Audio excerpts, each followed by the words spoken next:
Welcome back to Soft Talk.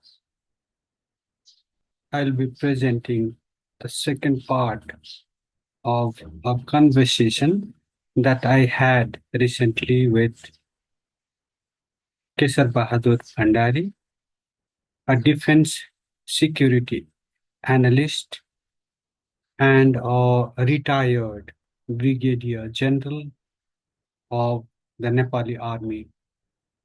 This comes against the backdrop of tensions between our neighbors, India and Pakistan. They have de-escalated a bit, but uh, this threat of a wider, a more serious conflict still looms with reports of violations of a ceasefire deal just hours after that deal. So stay tuned. By the way, if you have not subscribed to this channel, I request that you do. We are trying to promote citizen journalism. We are trying to present an unbiased view. So request you to subscribe to this channel, comment on our presentation and press that like button. That is, if it touches your hearts and minds.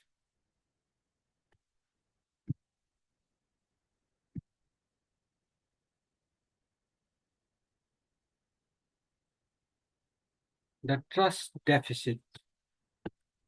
Let's talk about the trust deficit. Firstly, Nepal shares an open border with India and Nepal is its close friend.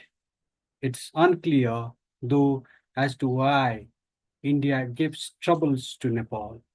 For example, India has imposed four blockades against Nepal since the 1950s. It harries Nepal along the border. Such activities may be a minor thing for India, but they are a major irritant for Nepal as they hurt our national sentiments. A bitter fact. Secondly, a bitter reminder. India also sponsored terrorists against Nepal, didn't it? I'm talking about the Maoists. Brigadier General Bhandari says, whom Nepal as well as India had declared as terrorists.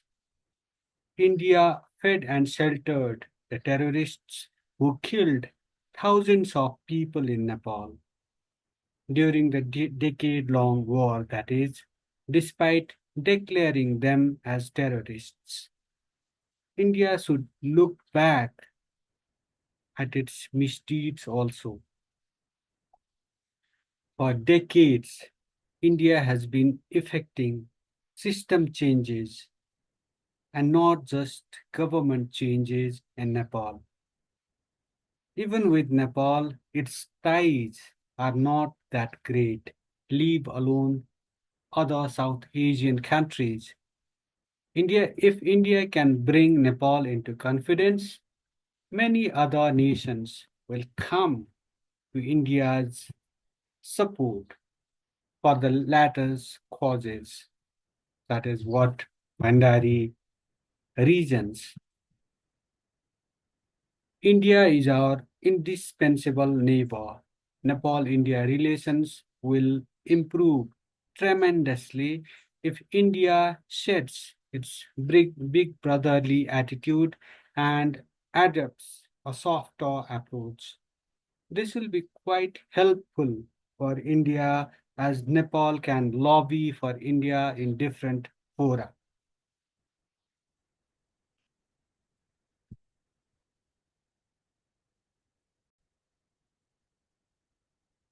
What's more, if Nepal manages to enter into a 50-year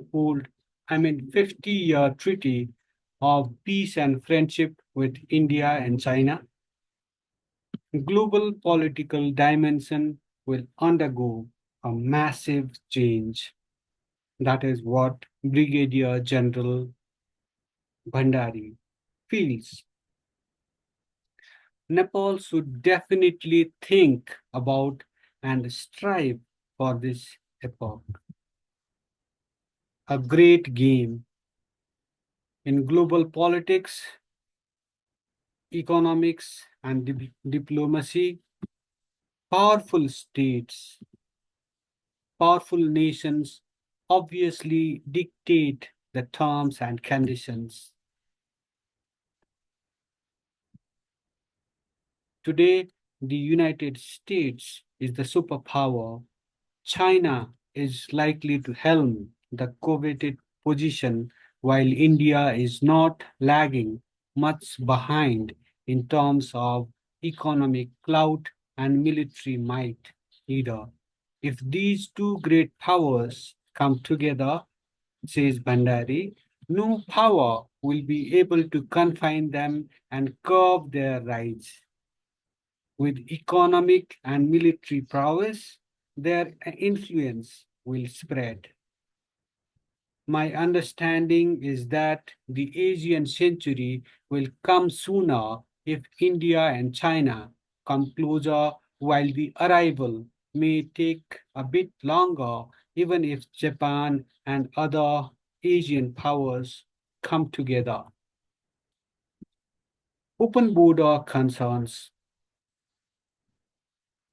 Nepal has had several opportunities to regulate the open border, to shut it partially in the light of its own security concerns and concerns of its neighbors. One more opportunity has come our way.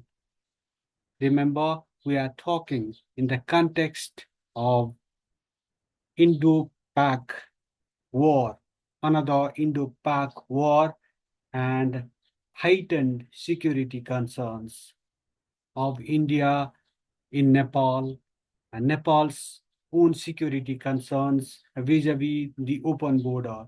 So this is yet another opportunity to just shut the open border partially or at least well regulate this border, this porous border.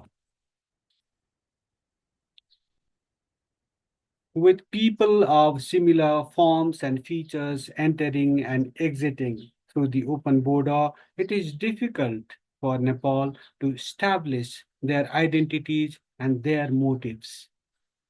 Investigations into some of the attacks in India indeed found that some top-notch terrorists had sheltered in Nepal. There are two ways to prevent such incidents. Firstly, we must turn our open border into a well-regulated one. This step, this step alone can do a lot to improve border security. Secondly, Nepal should develop deterrence. This is something which the country can easily do on its own.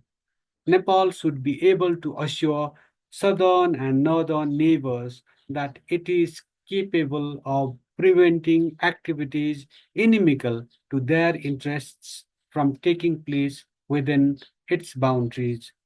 For this, Nepal should develop the deterrence capabilities of security forces, civilian administration, the public, and intelligence agencies. Such capabilities will guarantee our own security and allay the security concerns of our neighbors by curbing unlawful activities like smuggling and acts of terrorism.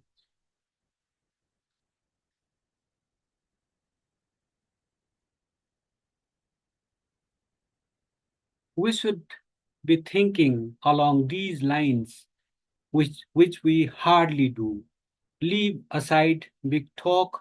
We even do not do things that can be done easily. At the least, we should turn the open border between Nepal and India into a regulated one.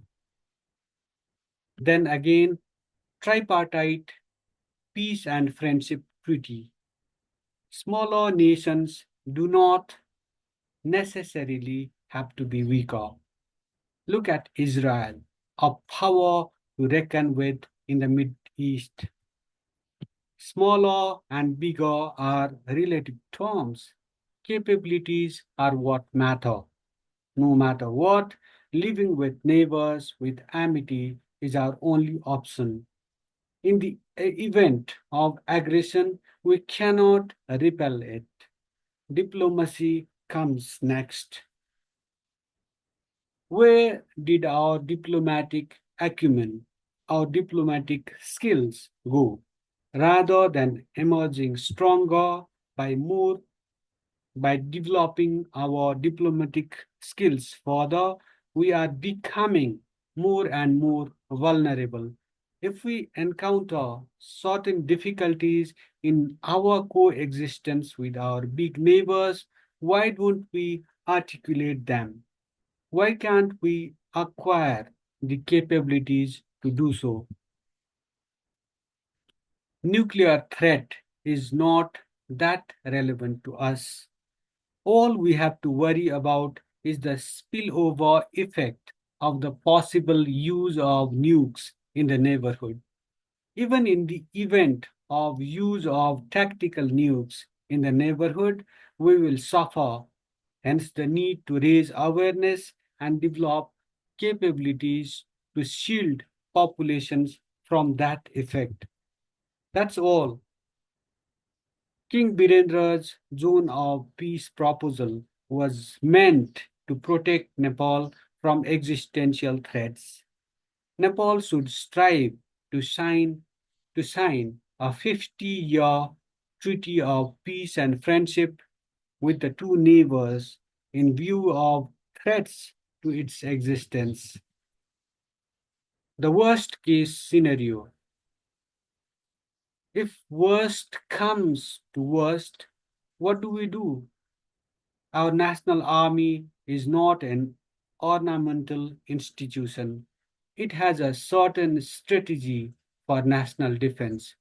It has a level of deterrence. Look at Afghanistan.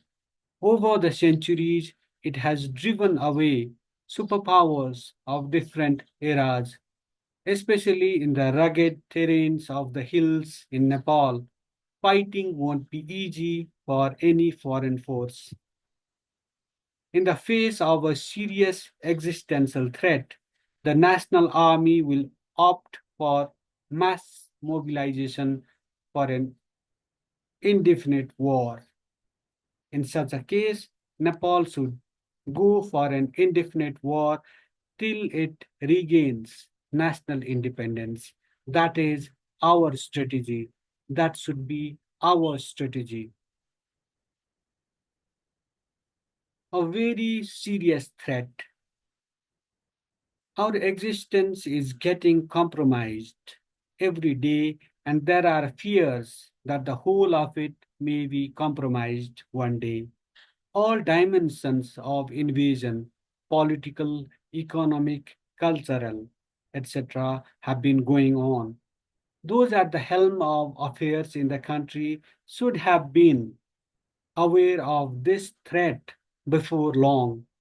They are not aware, they don't want to be aware. This is a very serious existential threat to the country. I presented to you the gist of this audio conversation that I had recently with a defense security expert, a defense security analyst, and the retired Brigadier General of the Nepali Army, Kesar Bahadur Bhandari. What do you think about this presentation? Did you like it? What are the threats? What are the key existential threats facing this country in perpetual transition? We would like to hear from you. So comment on our presentation. Once again, I request you to just subscribe to this channel also. Thank you for watching and thank you for listening.